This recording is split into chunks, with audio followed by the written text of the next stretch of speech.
Ça marche. Est-ce que je peux continuer? Quelqu'un peut répondre. Oui, oui, vous pouvez. Ça Oui, va. oui, s'il vous plaît.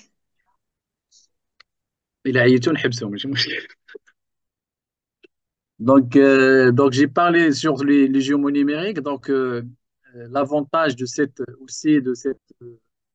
axes de développement du jumeau numérique, ils vont nous aider à avoir une simulation, une optimisation de construction. Donc, à travers les tableaux de bord qu'on va générer, le Digital Twin, il va regrouper toute l'information en temps réel, des informations sur l'état d'avancement du projet. Et ceci, bien sûr, va nous permettre une gestion plus efficiente des objets, du matériau.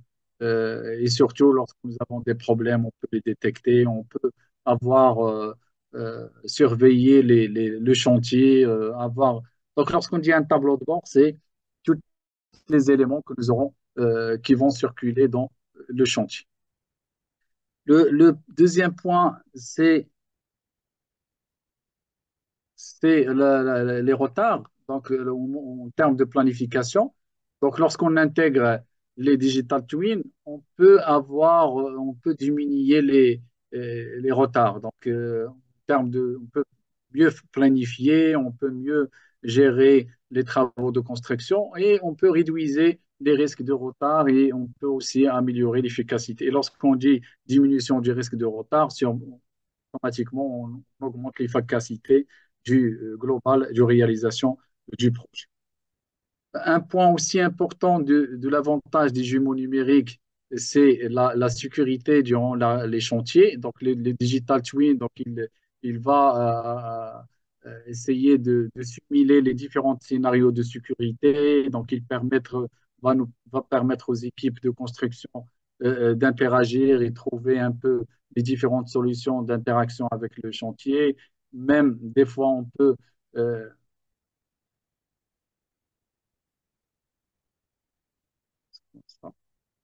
Vincent, AI, compagnie.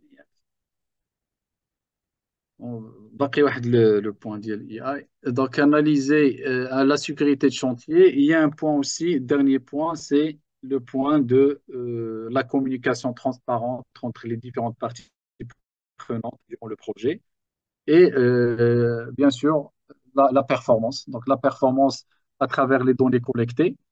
Euh, les capteurs qui ont été installés et qui sont intégrés avec le Digital Twin, ils vont nous aider à analyser même automatiquement la performance du bâtiment et ils vont nous aider à afficher des alertes, à afficher des informations de décision. Et aussi le point de la collaboration, le point de la conception durable. Donc, on peut assurer la durabilité des projets avec ces indicateurs. Donc, on peut actuellement avoir des états sur l'énergie collectée, sur la consommation d'énergie au niveau du chantier. Donc, tout ça, ces éléments, on peut les détecter actuellement avec des capteurs installés au niveau des chantiers.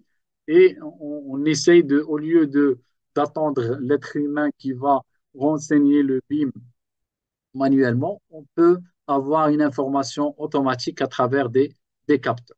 Donc, ça, un peu la différence entre le BIM et le digital twin. Bien sûr, on ne peut pas parler sur la révolution de l'IA. On parle de l'IA et bien sûr, dans le domaine de l'urbanisme, la construction, c'est un élément aussi important. Donc, comment on peut l'intégrer?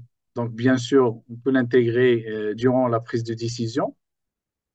Donc, bien sûr, lorsqu'on dit collecte des données, donc on a une masse d'informations importante qui va être collectée durant le chantier.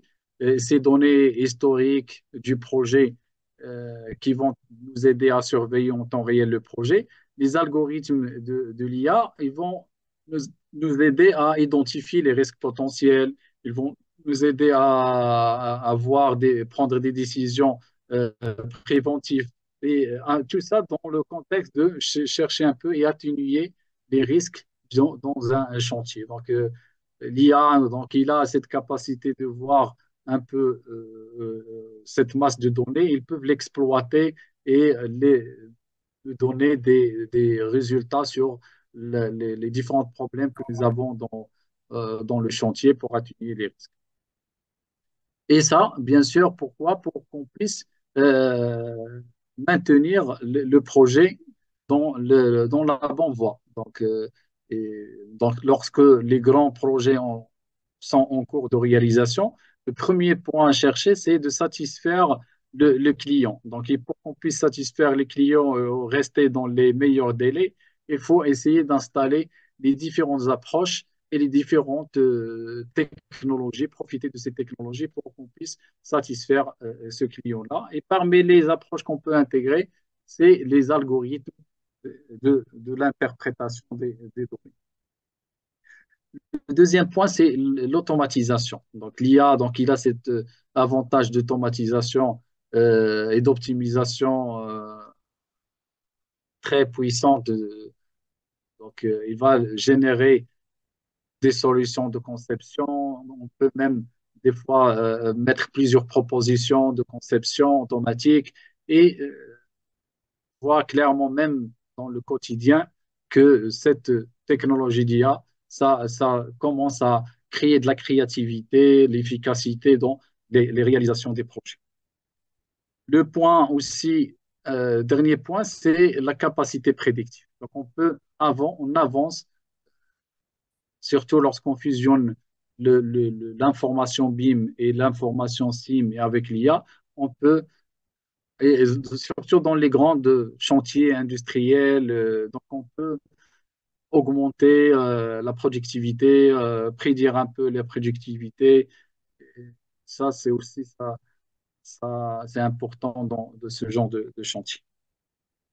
Bien sûr, lorsque j'ai dit IA, donc il faut toujours se référencer à l'être humain. Donc, pour qu'on puisse maintenir cette prédiction, maintenir cette automatisation et cette prise de décision. Donc, il ne faut pas laisser à 100%, surtout dans les grands projets, à 100% cette prise de décision.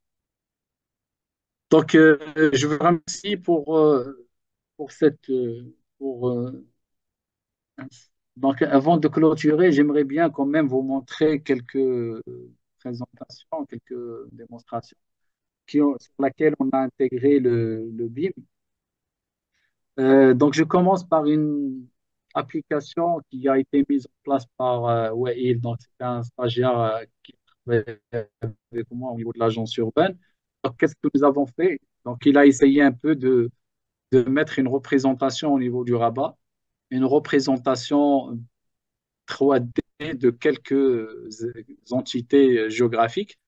Donc, il a développé une application qui permet de faire beaucoup de choses. Donc, je vais aller directement sur la représentation 3D. Donc, il a travaillé avec SketchUp. Il a fait tout ce qui est conception de ces éléments et il a essayé de combiner cette représentation 3D avec une couche SIG. Et bien sûr, j'ai une connexion, donc il faut avoir une connexion un peu.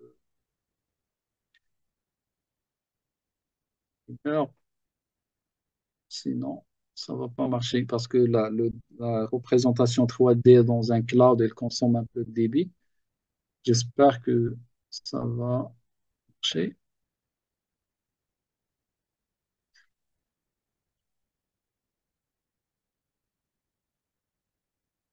Donc, je suis connecté dans mon compte ArcGIS.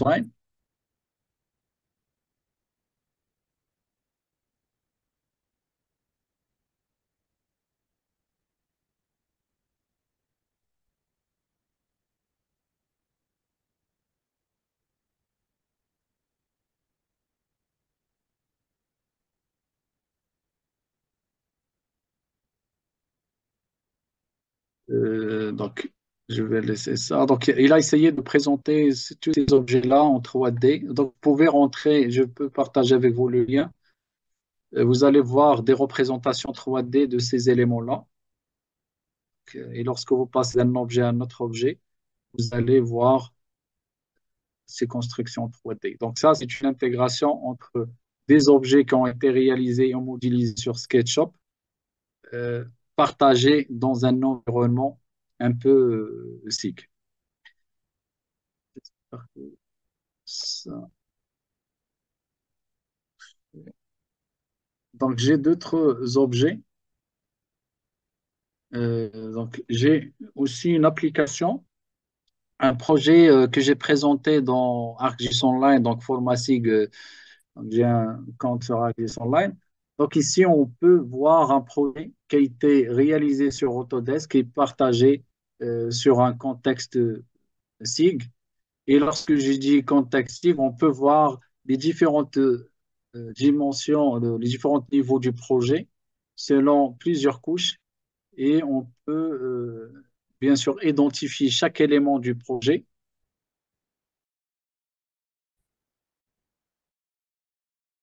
euh, et identifier chaque élément. Même on peut voir c'est un terrain de foot qui a été modélisé par plusieurs états. Donc on a l'aspect temps et on peut cliquer sur chaque entité pour qu'on puisse voir cette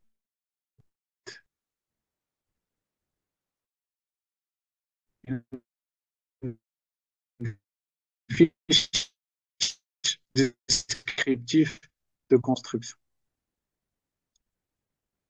que peut intégrer. C'est euh, euh, c'est la City Engine et de le partager aussi dans, dans un cloud. Donc, je peux analyser cette capacité de partage. Un autre exemple, après, donc, je peux partager avec vous les liens parce que ça, j'ai quand même un problème de connexion.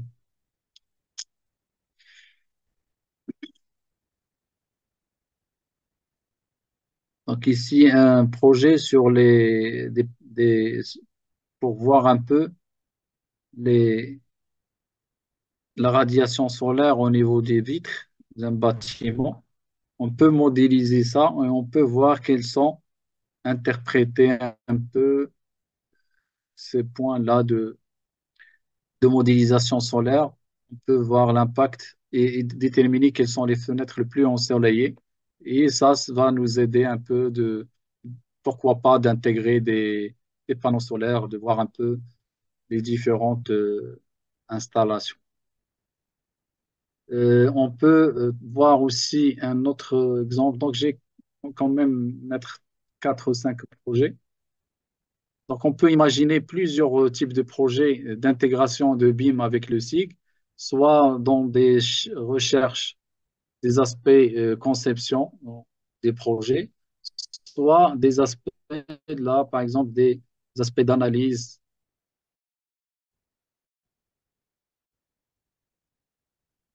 un peu global. Donc ici, donc j'ai une représentation 3D sur laquelle j'ai intégré un peu une carte de modélisation des bruits. Et je peux les analyser, voir un peu les meilleurs sites d'installation des projets en fonction de cette couche-là de, de bruit, de degré de sensibilité de bruit. Ça, c'est, je peux afficher, superposer le projet 3D et voir un peu tous les différents types d'analyses. Donc, comment j'ai partagé ces données-là 3D dans un espace cloud, parce que je suis connecté en mode cloud. Personnellement, moi, je travaille avec deux technologies, avec ArcGIS Pro, donc ArcGIS Pro et avec CityEngine. Donc, ArcGIS Pro, donc c'est une solution de série qui est connectée automatiquement à mon espace ArcGIS Online, à mon espace cloud et je peux tout simplement superposer toutes les couches que je vais l'intégrer, je vais les modéliser.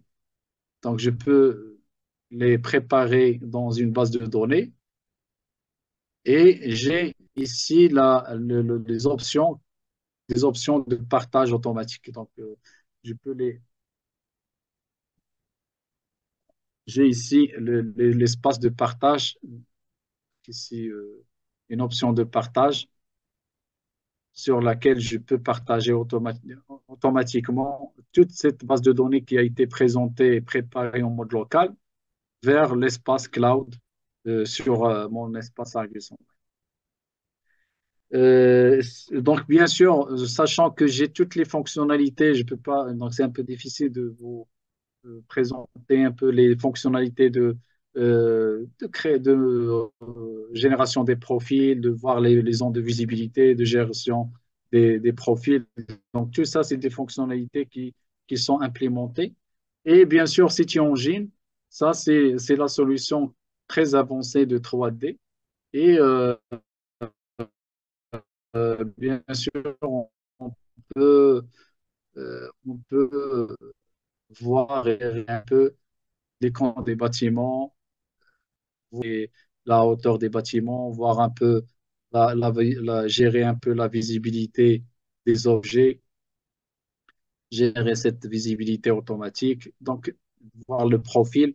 Donc tous ces éléments-là, ce sont des fonctionnalités qui sont implémentées dans ce genre de logiciel pour vous aider à interpréter mieux les, votre construction.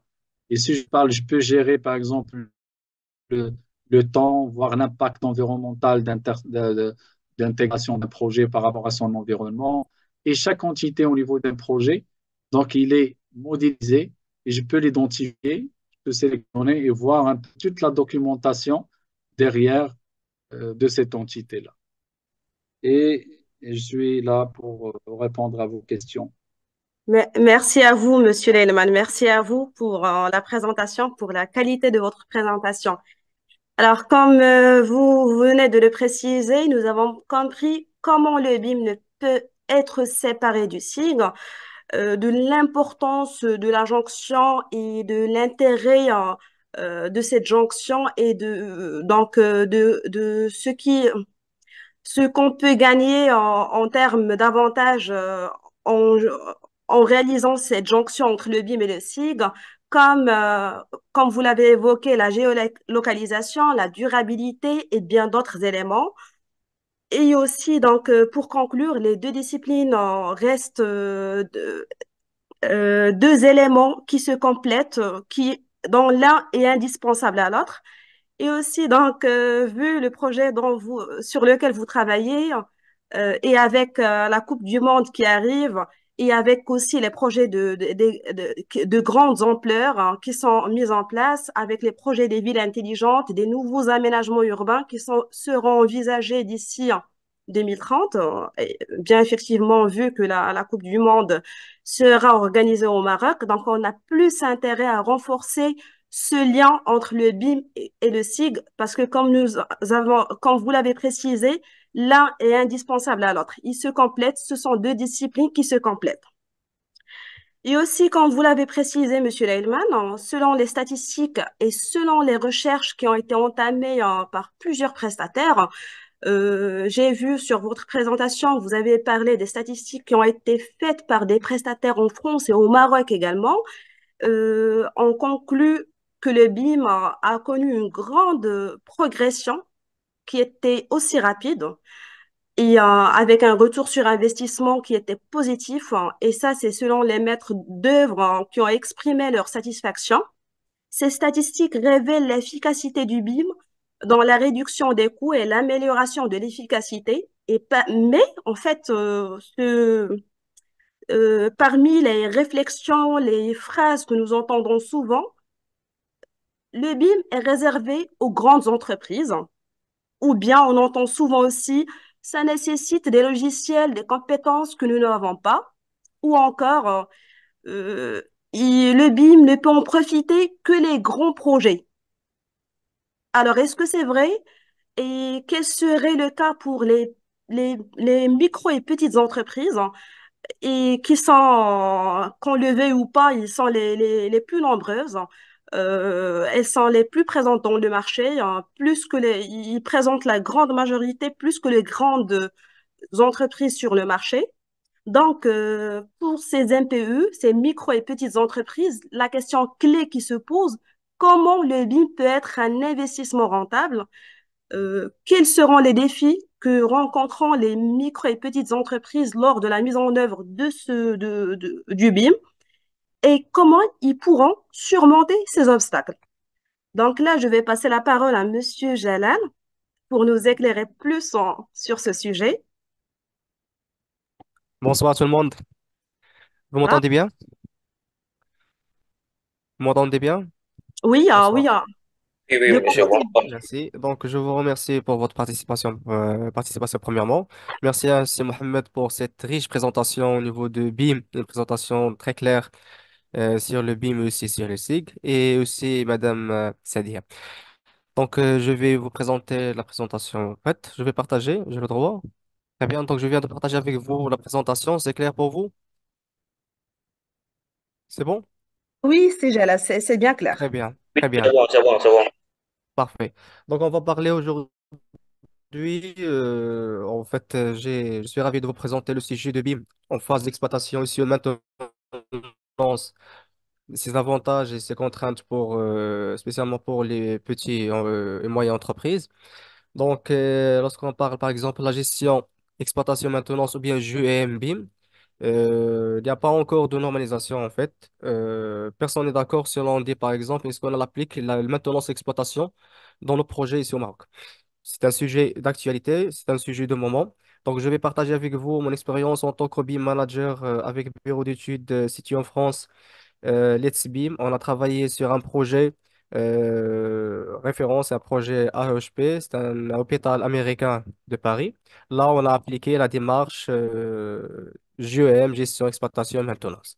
Mais avant de parler sur le GEM BIM, je vais juste vous donner, ou bien de ajouter quelques mots sur la présentation de C. Mohamed sur le BIM. Donc, comme vous savez, le BIM au Building Information Modeling, bien sûr, premièrement, n'est pas un logiciel, n'est pas un outil, c'est une démarche ou bien approche technologique qui implique c'est la création et la gestion d'informations numériques. C'est un projet, quel que soit un projet de bâtiment, d'infrastructure, etc. Tout au long de son cycle de vie. Donc, de l'idée de mettre d'ouvrage jusqu'à sa démolition. C'est bon? Et l'élément essentiel de BIM, tu des informations, quel que soit pour chaque objet BIM. Lorsqu'on parle d'un objet BIM, ça veut dire c'est-à-dire maintenant, un poteau, poutre, fenêtre, ce sont des objets BIM. On va ajouter des informations géométriques, alphanumériques et documentation qu'on va voir, c'est une présentation. Ces données, ces informations regroupées dans un modèle 3D ou bien une maquette numérique contient des données, comme on l'a dit, géométriques, des détails sur les composants des bâtiments et qui nous permet une représentation virtuelle complète de la construction. On a dit ici l'élément essentiel. Donc, comment on va voir ces informations? C'est à l'aide de la modélisation d'une maquette numérique à l'aide de logiciels, par exemple, logiciel Revit. Donc, c'est quoi une maquette numérique? Tout simplement, maquette numérique, c'est une représentation virtuelle de, de construction d'un projet, quand on a des informations détaillées sur sa géométrie, d'accord? Donc, sa géométrie, ses composants, le coût, on peut ajouter aussi des fiches techniques pour donner les caractéristiques, la durée de vie de ce composant, surtout les éléments techniques de CVC, de climatisation, etc. Donc, c'est comme cette maquette numérique, c'est un modèle intelligent. Donc, lorsqu'on va changer un élément survu en plan, il va être modifié sur tous les éléments. Donc, il contient par exemple les matériaux, les dimensions, le coût, les performances, l'énergétique. Est-ce que par exemple ce bâtiment résiste, par exemple, respecte l'environnement ou non? Est-ce qu'on va utiliser des panneaux solaires pour, par exemple, les sources externes, etc., de l'énergétique, les délais aussi. Et aussi, on va ajouter aussi les informations sur le maintenance. Maintenant, ce qu'il a dit Monsieur Mohamed, c'est 7D, c'est niveau 7. Donc, c'est la gestion de maintenance. On peut tout simplement ajouter des informations pour faire l'exploitation maintenance dans le cycle de vie de projet. Donc, on a dit qu'on utilise le BIM pour tout au long du cycle de vie de bâtiment, depuis la conception, la construction, en passant par la gestion et la maintenance. Voilà. Donc, la maquette numérique facilite quoi? Premièrement, facilite la collaboration entre les différentes parties prenantes, telles que par exemple, notamment l'architecte, le maître d'ouvrage, le bureau d'études, les entreprises, etc. Et aussi permet de faire des analyses approfondies, des simulations et une gestion plus efficace sur notre bâtiment. Voilà, donc des exemples sur des maquettes numériques ou bien un modèle 3D. On peut tout simplement modéliser, comme vous voyez, une maquette architecture, quand on les différents éléments architecturaux, notamment les murs, les portes, les fenêtres, ici, là, les toits, les plafonds, revêtements. Et une maquette structure pour les éléments porteurs, les poteaux, les poutres, le modèle de ferraillage, etc. Des éléments techniques, par exemple, climatisation, ventilation, chauffage, le plomberie, etc. Et aussi pour les différents éléments de électricité, chemin de câble, les équipements électriques, etc. Donc, par exemple, les maquettes numériques réalisées à l'aide de logiciels Autodesk Revit. Parfait. On passe sur l'autre sujet, c'est GEM, BIM, ou bien la gestion, exploitation et maintenance. C'est quoi tout simplement GEM? GEM, c'est dans le contexte de BIM, c'est fait référence à la gestion et l'entretien des bâtiments. Mais la conception d'ILO jusqu'à la démolition d'ILO. Donc, si on part par exemple de l'exploitation BIM, l'exploitation, c'est la gestion quotidienne d'un bâtiment pour assurer le bon fonctionnement. Pour objectif, premièrement, d'optimiser l'utilisation d'installations, maintenir un environnement sûr et confortable, aussi pour suivi les consommations d'énergie, d'accord? Les gestions des espaces, etc. D'accord? Donc, c'est la phase d'exploitation. On peut tout simplement faire l'utilisation quotidienne d'un projet à l'aide d'intégration des informations sur le modèle BIM, bien sûr pour améliorer l'efficacité tout au long de vie de projet. Et pour maintenant, c'est l'objectif principal, c'est garantir que les équipements fonctionnent d'une manière fiable. D'accord? Minimisons aussi le risque de défaillance. Par exemple, on peut prévenir avant ce équipement d'être en panne. On peut tout simplement faire la maintenance, etc. Pour la réparation, remplacement, entretien, dépannage aussi et nettoyage des équipements. Donc, en prenant par exemple un vitrage. Pour faire par exemple l'exploitation d'un vitrage, premièrement, pour faire par exemple le nettoyage de l'entretien des fenêtres, pour la transparence et l'esthétique, contrôle solaire, utiliser par exemple des films solaires pour par exemple protéger de la chaleur d'énergie solaire. Par exemple, gestion des rideaux, ces fenêtres, par exemple. Sécurité des vitrages. Est-ce qu'il y a, par exemple, répondre aux normes internationales en matière de résistance au choc, etc.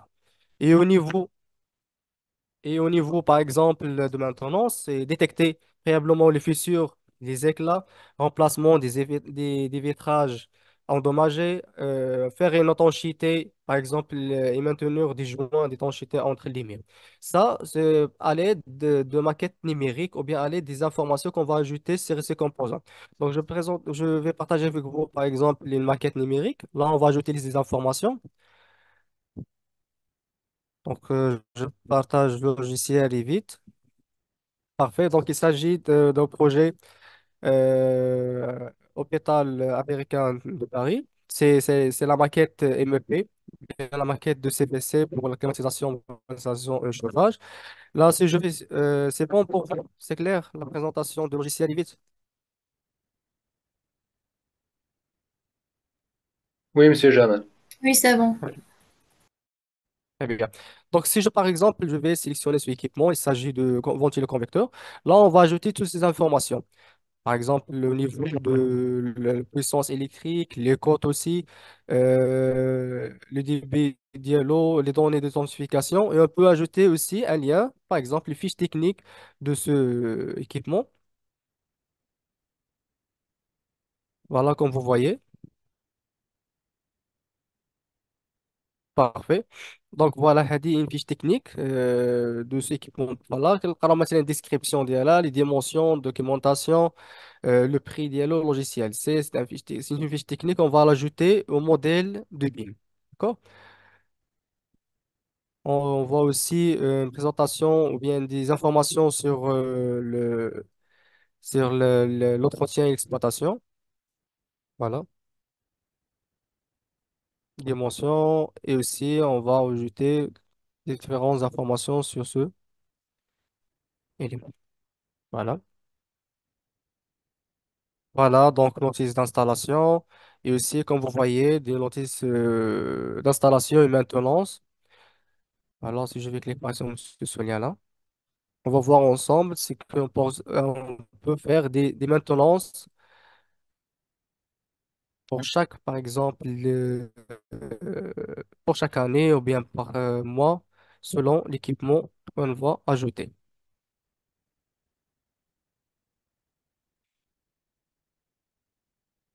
Voilà, c'est page, je pense, 10 minutes.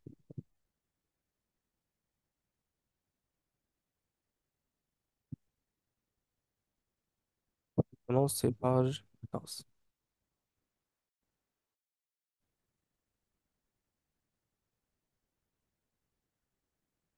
Bon, donc, c'est différentes informations sur ces équipements. Voilà. Donc, au niveau du moteur, au niveau de fan, donc on va tout simplement faire des maintenances pour chaque 6 mois. C'est bon? Très bien. Donc, je reviens vers la présentation. Donc, on a déjà dit, c'est l'objectif de l'exploitation, c'est la gestion quotidienne d'un bâtiment pour assurer le bon fonctionnement. Et aussi pour maintenance, c'est pour, par exemple, euh, objectif principal, c'est de garantir que les équipements fonctionnent sûrs et fiables. Parfait. Je continue. Très bien. Donc, je passe sa présentation.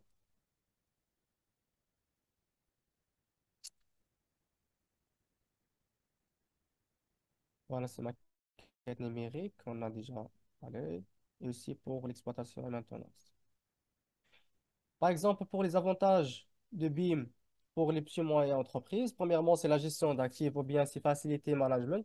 Donc, le BIM permet une gestion plus efficace des actifs euh, en fournissant par exemple des informations pour chaque élément modélisé ou chaque élément construit sur les différents composants de bâtiment, les équipements, les installations, etc.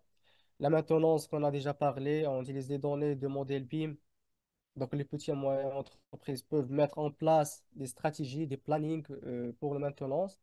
Cela, par exemple, nous aide de réduire le coût de maintenance et minimisant les temps d'arrêt.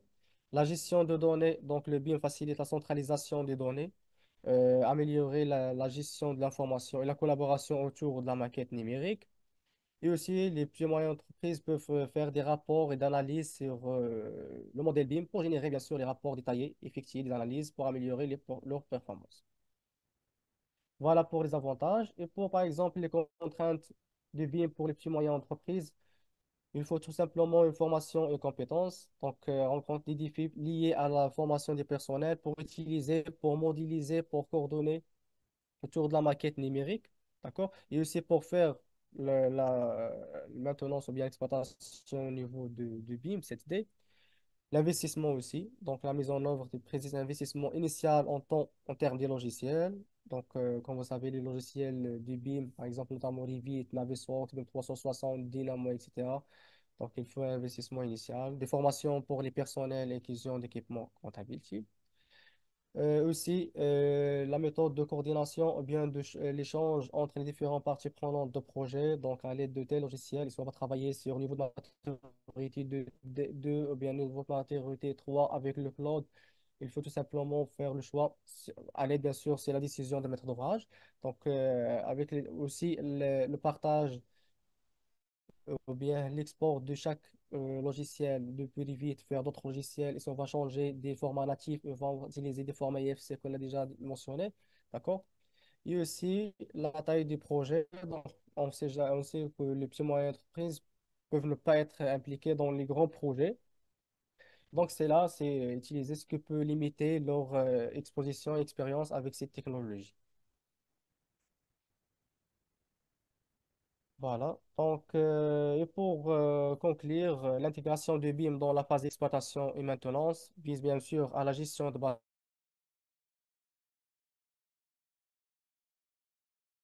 personnel, améliorer l'approche, favoriser la collaboration et une coordination entre les différentes parties prenantes sur la maquette numérique qui contiennent les différentes informations selon le niveau de détail ou bien le niveau de géométrie de chaque projet. Et merci. Merci à vous, Monsieur Jalal. Merci. Alors, je vous remercie. On va passer à la phase des questions. Donc, si vous avez des questions, n'hésitez pas.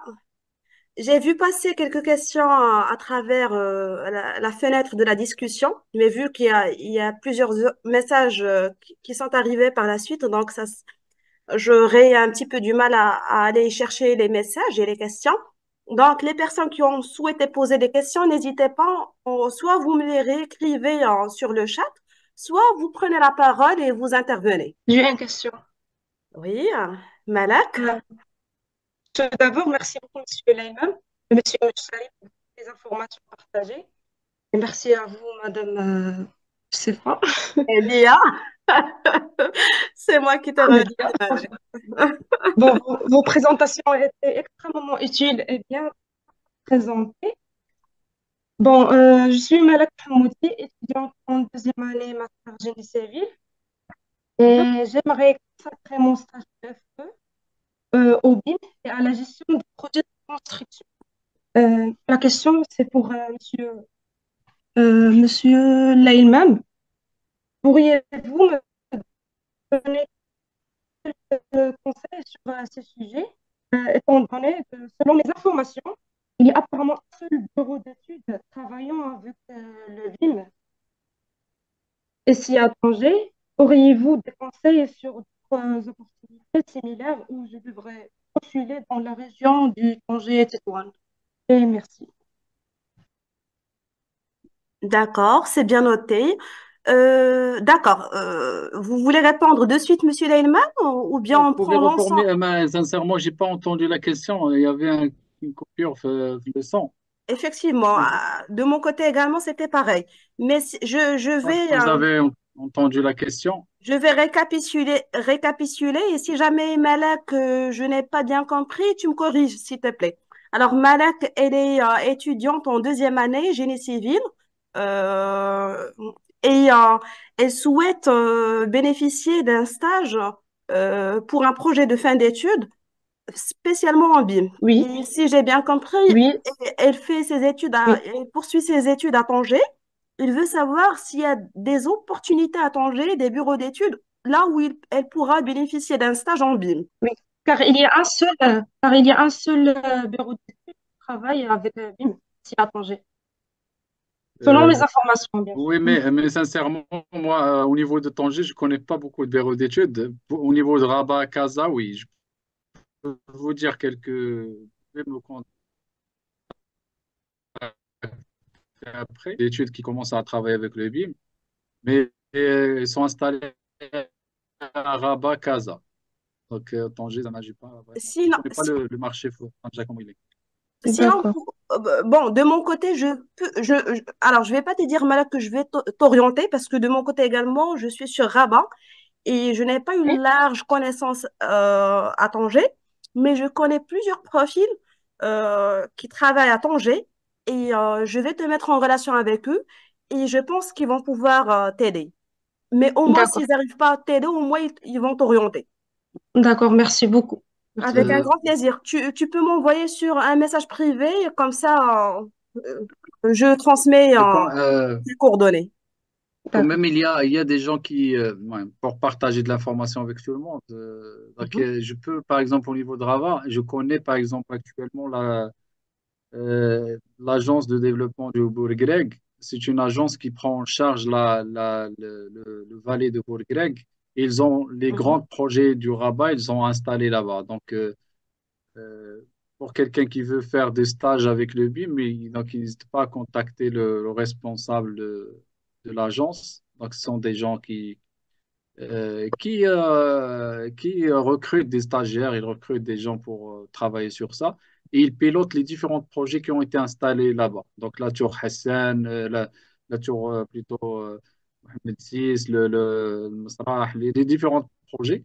Et au niveau de Casa aussi, il y a l'agence de développement de Znata, enfin, tout ça, c'est des agences qui ont été créées par l'État et qui gèrent les grands projets. Donc, si quelqu'un veut faire des stages avec ces agences-là qui ont été créées spécialement pour le développement de ces zones, sûrement il va avoir une opportunité pour ces différents projets. Sinon, pour les sociétés, donc il y a Tepret, il y a Itafat, il y a d'autres sociétés aussi qui commencent à, à livrer à livrer ça, oui. Donc, à livrer des projets dans ce genre-là. Merci, Monsieur Lehman, pour les précisions. Et là, je vois une question qui arrive sur le chat. Est-ce que les outputs du BIM et le SIG sont normalisés avant de l'utiliser pour construire un environnement qui réunit le BIM et le SIG, CIM? Je vous relis la question, Monsieur Lehman, parce que Bon, moi, franchement, là, c'est pas grave, là, j'ai compris. d'accord. Oui, effectivement. Donc, actuellement, comme nous avons tout à l'heure parlé sur les différents problèmes qui se trouvent actuellement avec l'intégration du BIM, SIM ou JICE, c'est la normalisation des données. Si on ne normalise pas les données, sûrement on aura des problèmes d'interopérabilité. Et les deux formats, donc il y a des formats standards, hein, il y a des formats d'échange entre ces solutions. Donc CityGLM, par exemple, IFC, ce sont deux standards très utilisés avec ces trois démarches, là, avec les différents logiciels qui travaillent avec ces trois démarches. Donc, vous pouvez revenir à la documentation des normes. Donc, les six différentes versions, les part 1, part 2, description, elle aide les normes ADO, CityGLM et IFC.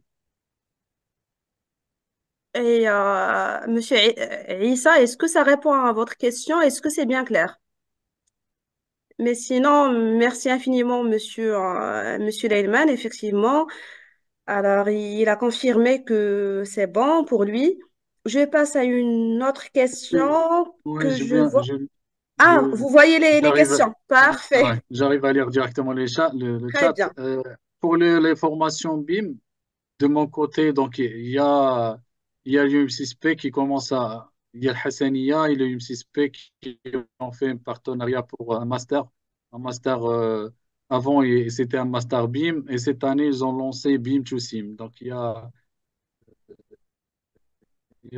ce master-là qui permet de voir tous ces aspects-là en détail.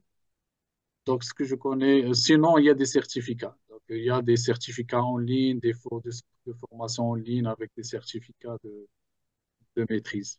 Et essayer de voir, par exemple, identifier deux solutions, les deux logiciels qui traitent ces aspects. Par exemple, pour la partie SIG, vous pouvez voir est-ce que vous allez vers QGIS ou bien vous allez vers ArcGIS Pro. Pour le BIM aussi, vous pouvez voir, il y a plusieurs logiciels, voir est-ce que c'est open ou closed. Et essayer de voir les formations sur le net. Il y a plein de centres de formation. Je vous remercie, Monsieur Leilman. Alors, c'est quoi les points d'insertion de BIM et GIS au niveau de la data input? Donc, comme nous avons vu la présentation, donc les points d'intersection entre le SIG et le BIM, c'est les couches de base. Ça veut dire le SIG, il va essayer de préparer les données de base et les fonds de carte sur lesquels on peut installer nos projets. Et cette vision globale, cette intégration entre les deux, ça nous aide à gérer le projet dans sa globalité, voir l'impact environnemental, voir l'impact entre les autres projets. Donc, c'est un aspect de contextualisation du projet BIM dans un fond cartographique.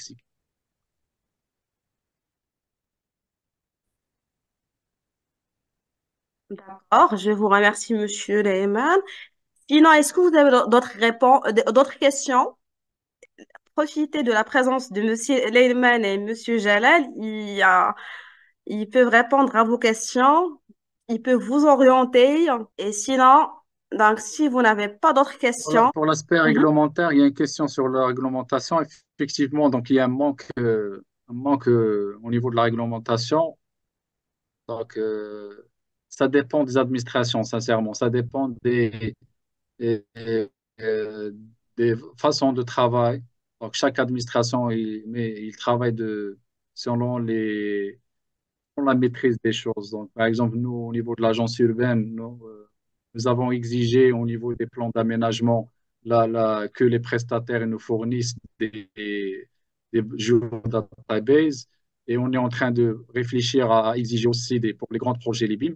Mais pour les petits projets, ça reste un point. Pour les architectes, c'est un point bloquant, vu qu'ils n'ont pas assez de maîtrise et qu'ils n'ont pas assez de compétences sur cet aspect de modélisation 3D. Donc, et vu qu'on ne veut pas bloquer les architectes, donc on essaie d'aller petit à petit. Donc, nous avons juste travaillé avec l'exigence de l'Azure Database SIG. Et pour les grands projets, donc, il n'y a pas une exigence de normes, mais amicalement, donc on demande des projets BIM et ça va venir. Donc, ça va venir. Mais à l'échelle internationale, il existe déjà des standards. Alors, pour les personnes qui sont en deuxième année master géomatique, peuvent aussi postuler un stage de PFE pour ces sociétés, c'est-à-dire ils travaillent aussi par des SIG, ou bien ils se focalisent seulement sur le BIM. Bon, parce que, à mon sens, si tu fais une deuxième année master géomatique, donc il va falloir focaliser surtout sur le SIG et compléter la formation par le BIM, n'est-ce pas, Monsieur Leilman? On aimerait bien savoir des rendus, des réalisations BIM et la tendance, il faut suivre la tendance. Mais ça dépend de votre directeur de stage. S'il vous plaît, monsieur, est-ce que vous pouvez nous proposer des formations BIM surtout en ligne? Sincèrement, actuellement, j'ai pas, mais je pense que si vous cherchez, j'ai pas vraiment une liste détaillée. Est-ce que vous parlez sur des formations certifiantes ou bien des formations master, des formations, voilà, exactement. Est-ce que vous pouvez nous proposer des formations stage? Donc, c'est la même chose. Les stages, les télédétections, il y a plein de sociétés, il y a plein d'organismes qui accueillent il faut juste exprimer votre motivation, exprimer un peu votre intérêt il faut se déplacer, il faut insister sur la sécurité, il faut passer. Donc, il faut déposer vos CV au niveau des bureaux d'ordre et suivre votre demande par des téléphones. Comme ça, vous pouvez accrocher. Il faut voir aussi sur les réseaux LinkedIn, contacter des responsables. Donc, il y a plein de techniques qui aident les étudiants à avoir un stage. Mais pour les étudiants qui me disent que je ne trouve pas un stage, ça me paraît un peu bizarre.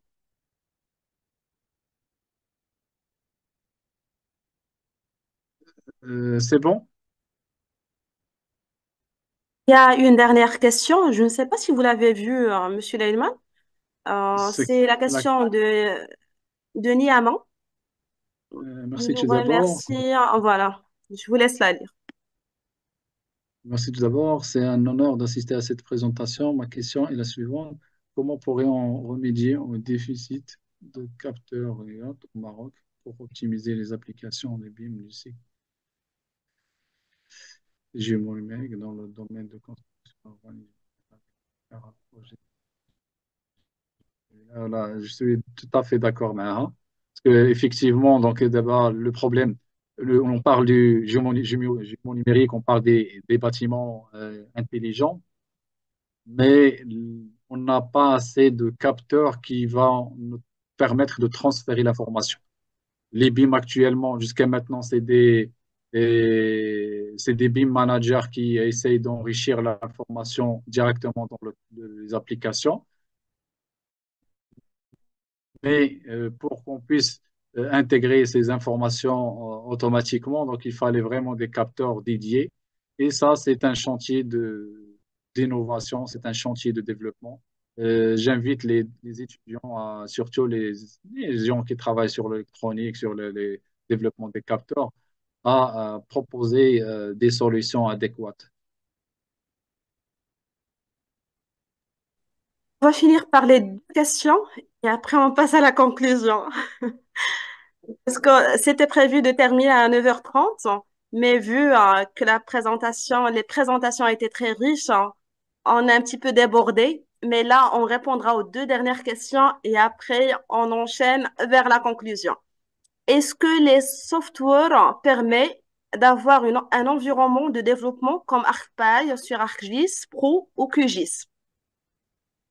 Bien sûr, parce que ArcGIS Pro déjà, il est développé à la base de ArcPy. Donc, ça veut dire si vous avez assez de compétences sur cette technologie-là de Python, les solutions desktop, toutes les solutions desktop, ils sont ouverts vers cette personnalisation avec ça. Donc, les gens qui travaillent sur sur l'amélioration des solutions, c'est des chercheurs. Donc, ils ont développé pas mal de fonctionnalités. Mais si vous trouvez qu'une fonctionnalité n'existe pas, vous pouvez la personnaliser et la développer, bien sûr. Donc, le dernier Les message, data en temps, c'était pas vraiment une question, mais il a rebondi sur votre commentaire en disant que les datas à temps réel au Maroc sont difficiles à trouver. Donc, sur ce, je n'existe pas. remercie, voilà, donc je remercie chacun des participants, Merci des beaucoup et intervenants. à tout le monde. Mhm. Espérons vous voir une autre fois, Inch'Allah. Inch'Allah, Inch'Allah, c'était un plaisir pour nous de vous avoir accueilli parmi nous, Monsieur Leilman, et on vous remercie infiniment de la qualité de votre présentation. C'était très riche Avec en plaisir. termes d'informations. Et après, je passe à remercier Monsieur Jalal. Merci infiniment, Jalal. Tu nous as habitués par tes interventions pertinentes. Et aussi, on aura aussi l'honneur de accueillir un nouveau Jalal dans le workshop qui aura lieu le 19 euh, du même mois, le 19 décembre. Donc, on se retrouve dans la même salle et à la même heure pour notre atelier en BIM qui sera exploité sur Revit. Et là, vraiment, on va mettre la main sur la pâte et transformer nos idées en réalité numérique. Donc, si vous n'avez pas encore bloqué cette date sur votre agenda, c'est le temps. N'hésitez pas à le faire. On compte sur vous pour faire de cet atelier une expérience, une belle et bonne expérience, comme on l'a fait pour ce webinaire. Un grand merci encore une fois à Monsieur Leilman et à Monsieur Jalal. Et on se retrouve mardi prochain à la même heure sur la même salle électronique. Est-ce que Monsieur Jalal et Merci Monsieur beaucoup Leilman, et Oui, merci. bon week-end. voilà, un petit message pour, pour conclure le webinaire. Monsieur Jalal? C'est la CGLS. Je vous remercie tout d'abord pour cette présentation, monsieur Mohamed, Madame Sadia. Voilà, d'après mon expérience en tant que BIM manager, je vous encourage de prendre cette métier-là. C'est l'avenir, en fait, c'est le présent, le futur de génie civil en fait au Maroc. Donc vous voyez, Inch'Allah, donc c'est l'occasion d'apprendre ce outil BIM et aussi d'anticiper sur les nouvelles technologies, notamment c'est l'intelligence artificielle par l'utilisation des différents scripts ou bien à l'aide de ChatGPT que va nous aider de euh, bien sûr, de bien comprendre comment on peut modéliser, comment on peut coordonner. Donc, je vais vous présenter un exemple sur la prochaine présentation. Et aussi, au niveau qu'on a déjà parlé sur le maintenance, bien sûr, c'est un sujet de moment, mais on peut pas, on n'a pas encore appliqué cette démarche sur nos projets, surtout sur les grands projets, notamment le projet de la Tour M6 ou bien le Grand Théâtre ici au Rabat aussi, sur Casa. C'est l'occasion aussi de prolonger sur ce sujet de la maintenance. Pourquoi pas de faire des recherches au niveau de comment on peut faire la gestion, peut faire la maintenance à l'aide des différents outils informatiques. Voilà, c'est ça. Et merci pour vos échanges. Et encore une fois, merci à aussi Mohamed et Madame Selia pour cette présentation. Plaisir partagé, Khouya Jalal. C'est Leilman. Un petit mot pour conclure. Merci. Euh, Merci Sijalel et merci à vous pour cette organisation donc idéale. Et on a échangé, j'ai appris avec vous aussi à travers ces échanges. Ce que je peux ajouter juste pour les gens qui ont participé, donc il ne faut pas se limiter juste à cette présentation. Il faut toucher, il faut commencer à manipuler. Pour apprendre, il faut commencer. Je vous invite à creuser un peu, assister à l'atelier, voir un peu des problèmes, parce que lorsqu'on touche, on commence à découvrir les problèmes. Et c'est un chantier.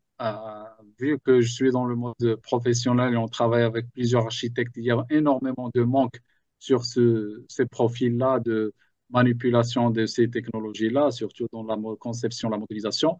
Et il y a assez de demandes, donc vous pouvez creuser, chercher, foncer sur ces aspects-là. Je vous souhaite très bonne chance et j'espère, Inch'Allah, vous voir dans d'autres thématiques. Et voilà, bon week-end à tout le monde et au revoir. Merci beaucoup, Sileyman. Et ouais, sur ce, je vous laisse et je vous dis très bonne soirée et bon week-end.